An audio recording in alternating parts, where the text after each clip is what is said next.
I'll ask this committee to come to order. I'm pinch hitting as the member of the Bridges and Tunnels Committee.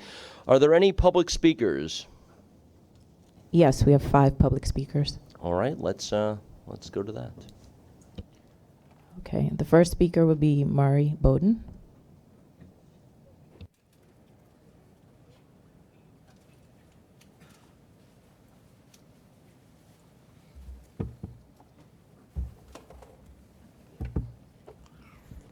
I shrunk a little bit in my old age and need this thing to stand on. Hi, Neil. It is incredibly difficult for people my age to understand just how much the world has changed. In particular, when the team changed the Canarsie Tunnel to put in the bench, and I just saw the presentation of it, it was an incredible change, not understood by the chief engineer of any one of the organizations, the Thruway, MTA, Port Authority, Turnpike. None of them understand just how much it changed. In particular, I took the Easy Pass transponder off my car 2 months ago. I traveled through Maine, charged Easy Pass by camera. New Jersey Turnpike, Garden State Parkway, changed. Charged by plate, Garden State Parkway, GSP correctly. New York State Thruway, Henry Hudson Bridge, charged by camera. And yet they're still putting up gantries and Easy Pass readers because they can't stop. And if this group of people working cannot stop using Easy Pass readers and the gantries and everything associated with them, then you got to get a new group of people to do that. Because the world changed and we don't shut down a Canarsie Tunnel for 18 months and we do it 1 month faster than they expected. And somebody has to take the gantries out with Easy Pass readers. And the $350 million just approved by the Thruway is a complete 100% waste of money. And somebody has to stop them. That's the old way of doing a tunnel and shutting it down for 18 months. The new way is cameras only, get rid of the Easy Pass readers. Please wrap up your comments, Mr. Bowden. I am finished. The sooner I can leave and stop doing this stuff, the happier I will be. The next speaker is Paul Gertner, followed by David Wenger. Hello, board members. My name is Paul Gertner. I'm the chair of the Harboring Committee. I was here at your last meeting. My time will be brief, less than 2 minutes you have allotted to give you time to answer 2 questions. Question 1, if the Verrazano multi-use pathway study under your contract PSC 132935 is finished, or if it is in draft form, will you direct the staff to release it immediately? Question 2, if the study either in final or draft form indicates a cost over $150 million, we ask that you and your staff and experts meet with us and our experts to review and determine the study's validity.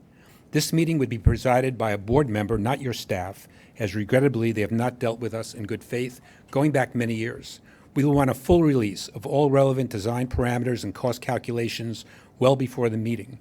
We will want FDNY, NYPD, or any other outside agency that has input into the design parameters given to WSP to have their experts present. Will you agree to this review and meeting? And if not, can you give us an answer in the next 30 days? I would like to use the remaining 49 seconds to ask you, any of you, if you're willing to speak publicly and answer those questions. Board member Vanterpool, we know who you are, that you really are an advocate. Sir, this is not a back and forth conversation at this point, so if you have nothing else to add, we're going to ask you to relinquish the rest of your time, please. But you won't answer our question or even promise a callback within the next 30 days? We don't know how to approach you, frankly. Well, if you'd like to write a submit a written request of your specific ask and who you need to speak with, we're happy to take that up with our management. We have done that many times in the past. Why don't you give me your document and we'll go from here, okay? We will send our documents set up. Why don't you just give it to me right now? Okay, And we'll move on to our next speaker, please. thank you. The next speaker is David Wenger.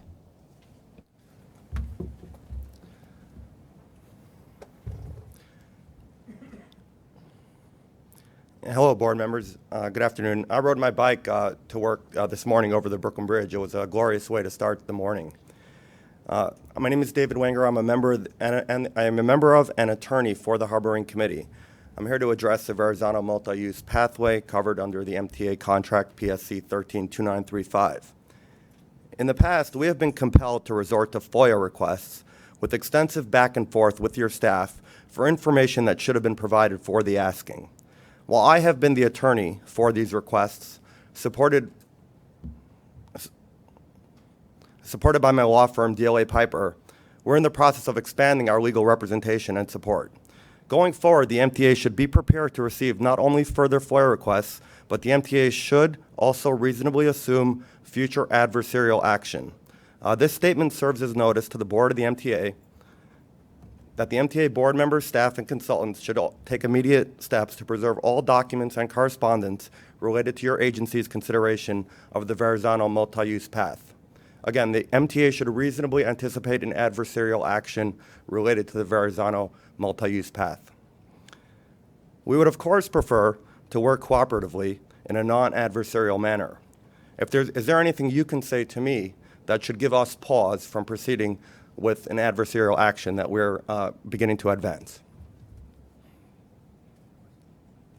I yield my 30 seconds for a response. All right, sir, I appreciate that. We're going to take the rest of your time, move on to the next speaker, please, then, if you're done. The next speaker is Karen Lund, followed by Rose Yushanowski.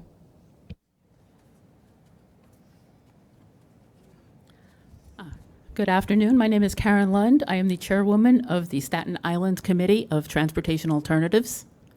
Last week, the New York State Legislature passed the Climate Leadership and Community Protection Act, legislation which will mandate New York State to slash its greenhouse gas emissions 85% below 1990 levels by 2050 and offset the remaining 15%. Our state's transportation system is currently responsible for 1/3 of those emissions. First, do you, the board members present in this room today, plan to look into ways that MTA bridges and tunnels can reduce or offset its own greenhouse gas emissions in line with the Climate Leadership and Protection Act? And second, if so, will you publicly release your findings? If you cannot answer these questions now, will you commit now to answering them within the next 30 days? And I will yield the remaining minute if anyone would like to respond or ask questions. Well, as repetition is a sign of a healthy mind, I'll suggest that we move on to the fourth speaker. The final speaker is Rose Yushanowski. My name is Rose Yushanowski, and I'm the Staten Island organizer for Transportation Alternatives. I have a brief question also in relation to pedestrian and bicycle accessibility to the Verrazano Narrows Bridge, and in general on MTA-managed bridges.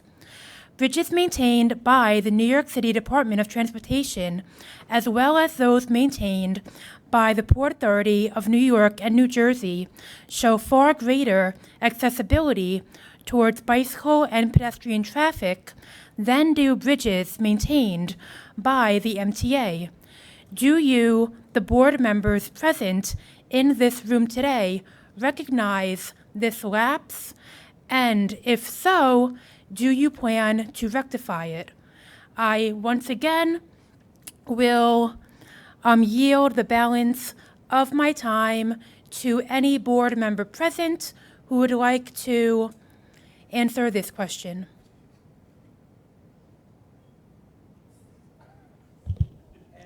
Okay, thank you very much. Unless you have anything else to add, ma'am?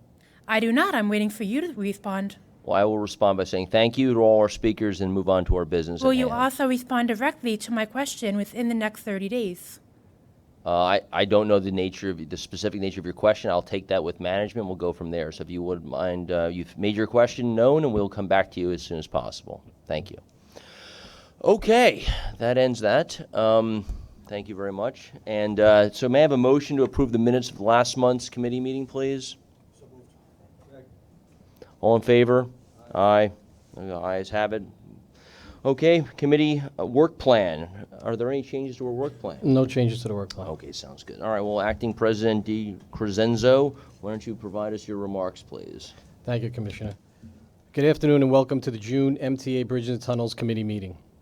I'm happy to report we recently completed the Memorandum of Understanding with the New York City Department of Transportation required by statute for the Central Business District Tolling Program.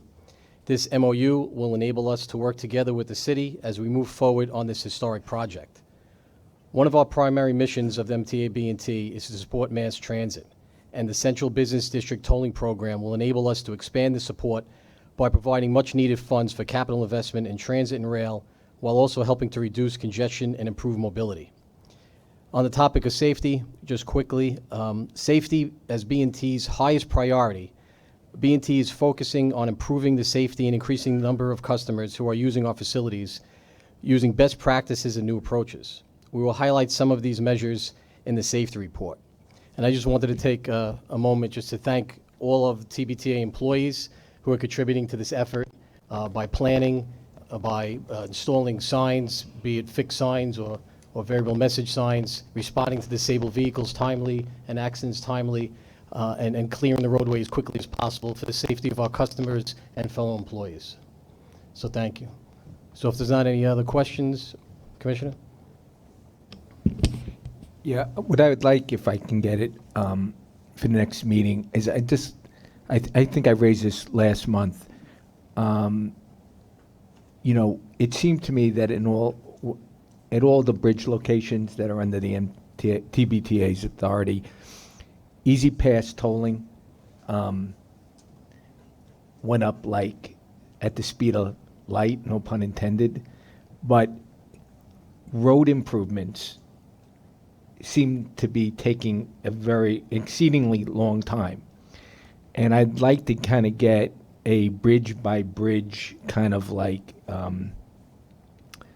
end date comparison and when on all the road improvements are actually going to be done, because I want to be able to see that these look, going to Easy Pass, which was Governor Cuomo's initiative, was not only a brilliant idea. It's people love it. It just speeds up everything, besides reducing pollution, but it just speeds everything along and doesn't create these bottlenecks. But it just seems to me that when I drive over one of our bridges, I feel like that it's never-ending construction, and I'd like to get a better sense of when there's going to be an end date on the completion of each project. And if we can encourage our contractors to move faster, a lot faster, that would even be better. Thank you. We'll provide that information. Any other questions on Daniel's report? Okay, let's move to the report on operations. Mr. Hildebrand. Good afternoon. The report on operations begins on page 17. Paid bridges and tunnels vehicle traffic increased by 3.4% in April compared to the same period in 2018. This continues a trend of significant increases in paid vehicular traffic that started in July of 2017. April's overall traffic was 3.4% higher than the same month last year. Easy Pass traffic was 3.9% higher, while tolls by mail transactions were lower. This demonstrates both growth in overall traffic and a continued shift from tolls by mail transactions. Unless there are any questions, that concludes the report on operations. Any questions? I'll ask one, Mr. Hildebrand, which is, what do you account for the material increase in traffic? Is that a national trend? Is that our own trend? And if either way, why? It's the improved traffic flow on and around our facilities from the cashless tolling initiatives that were implemented throughout 2017, as well as the national trend and a lot more, tourism by vehicle. Gas prices are decent. The economy is doing relatively well, so therefore people are in their cars more often than not. Okay, Mr. Osnos with the safety report, please. Yes, the safety report begins on page 32. The total collision rate continues to trend lower in April 2019 compared to the 2 previous years. Collision with injuries rate was lower in April compared to last year, the 3rd month of year-over-year improvement this year. While there is a downward trend for collisions at most of our facilities, the Verrazano Narrows Bridge has been an exception. Significant increases in traffic at this facility is a factor in this performance. We are utilizing engineering controls, education, and law enforcement to improve safety at the VN. These efforts include real-time messaging of traffic conditions, improved line striping, modifying the timing of street lights at the 92nd Street exit ramp to reduce traffic buildup, traffic pacing to moderate speeds and promote smoother traffic flows, improving roadway surface friction coefficients, and marked vehicle safety patrols. The 12-month average employee lost time injury rate in April 2019 is higher than last year, but lower than the year before, and contractor injury rates over the past 12 months are slightly higher than the previous 2 years. And that concludes the safety report. Any questions? Let me throw a couple at you, maybe more of a stat. So you remind me a little bit of when I went to West Point, and they would announce at lunchtime the winners of the games, only the winners. And what they would do is they would, they'd say like Army beat, Navy by 10-3, and yesterday everyone would cheer. But if there were any games that were lost, they didn't announce those games. And so when I was a cadet, at least, the football team apparently never played ever in those 4 years. That's similar to the way you described the safety report on page 33. You told us the good news about customer collisions, which, as you know, I've been hounding us and you on for a couple of years, but you didn't tell us the bad news about the injury collision rate, which has gone up 10% in the last 2 years, from 0.9 to 0.99. I'd like when you report that, to report just the facts and not tell us why the facts are not as bad as they look. That's scary to me.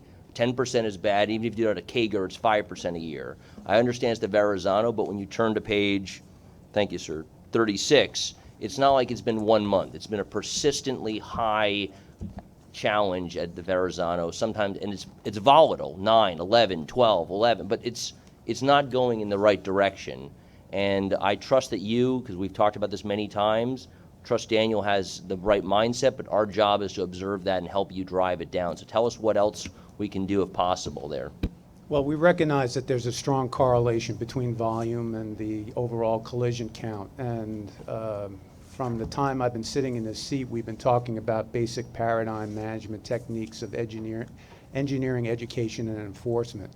So when we sit back and we look and we analyze, and there's one thing that I can absolutely talk about is process, that we know that where our collisions are occurring. We know what those risk factors are. We know why, we understand the aspects of those risks and the controls that we're putting in place to try to drive those collisions down so that we're seeing a positive trend. So from a combination of the observations that our management team has put in play, tracking the collisions at specific locations on our bridges, understanding the patterns that are associated with those collisions count related to adjacent properties and the throughput of traffic that's occurring or not occurring at adjacent properties. We're trying to implement the strategies necessary, making sure that communication is solid amongst our motorists, making sure if there's any engineering strategies that we can put in play, such as the coefficient of friction increase that we're going to try, and we're going to sit back and observe to see if that makes a difference. It may make a difference of 4 or 5 collisions per month as a result. So that's something that we are consistently doing. We're analyzing. We're putting controls in place based on the analysis, as well as strategies related to law enforcement. So it's a strategy based on an aggregate of a number of corrective actions. I don't think we can ask for much more than that, so thank you very much. Miss Di Sereno, Good afternoon. Finance. Financial report for April begins on page 38. At nearly $342 million year-to-date, support to mass transit was nearly $43 million higher than in our adopted budget. Year-to-date toll revenue was over $11 million above budget at $627.5 million, largely due to the better-than-expected traffic volumes. As revenues rose, expenses continued to be below budget, at this point by over $25 million, totaling just over $153 million for year-to-date. Unless there are questions, this concludes my report. Any questions from board members? All right, thank you, Allison, for that. Joe, on capital program, please.